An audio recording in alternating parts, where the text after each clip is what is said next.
ఎందుకు భయపడాలండి? ఎందుకు బాధపడాలి? ఎందుకు వేదన చెందాలి?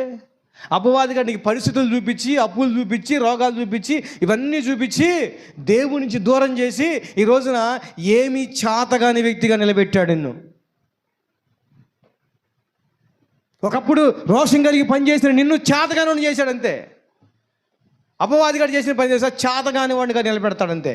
అందుకే శ్రమ కలిగినప్పుడు కృంగిన దినాన నువ్వు చేతగాని వాడు అయిపోతావు అంతే. అపవాదిగాడు ఈరోజు నేను కట్టేశాడు, అప్పుల్లో కట్టేశాడు, రోగాల్లో కట్టేశాడు, ఇంట్లో సమాధానం లేకుండా అసమాధానం కట్టేసి నువ్వు చేతగాని వాడు అది ఏమీ చేయలేవరా అని కూర్చోబెట్టాడు. కానీ నా దేవుడు ఏమంటున్నాడు తెలుసా? ఎన్ని శ్రమలైనా, ఎన్ని ఇబ్బందులైనా, ఎంతమంది నువ్వు చేతగాని వాడివి అన్న నీ చేతే నేను బలమైన పని జరిగిస్తాను. నీ ద్వారా శక్తికి మించిన పని నేను జరిగిస్తా. చేతగాని వాడివి కాదురా, నా బిడ్డవిరా నువ్వు అంటాడు దేవుడు. నా బిడ్డవా నువ్వు నేనున్నాగా, భయపడతావు ఎందుకు? అవి ముందుకు అడిగాయి.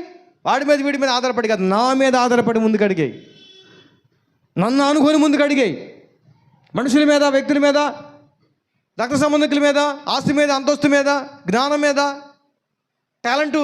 టాలెంటుల మీద కాదు, నా మీద ఆధారపడి అవి ముందుకు అడిగాయి. దేవుడి మీద ఆధారపడి ముందుకు అడిగాయి. నా దేవుడు రోషం కలిగిన దేవుడు. నీ అడుగు ఇరుక్కున పడకుండా ఆంతును పట్టుకొని పైకి లేవనెత్తుతాడు నా దేవుడు. హల్లెలూయా. ఉన్నతమైన స్థానంలో నిలబెడతాడంతే. ఎవరి మీద వేస్తున్నావు భారం? ఎందుకు నెత్తి మీద పెట్టుకొని తిరుగుతున్నావు భారం?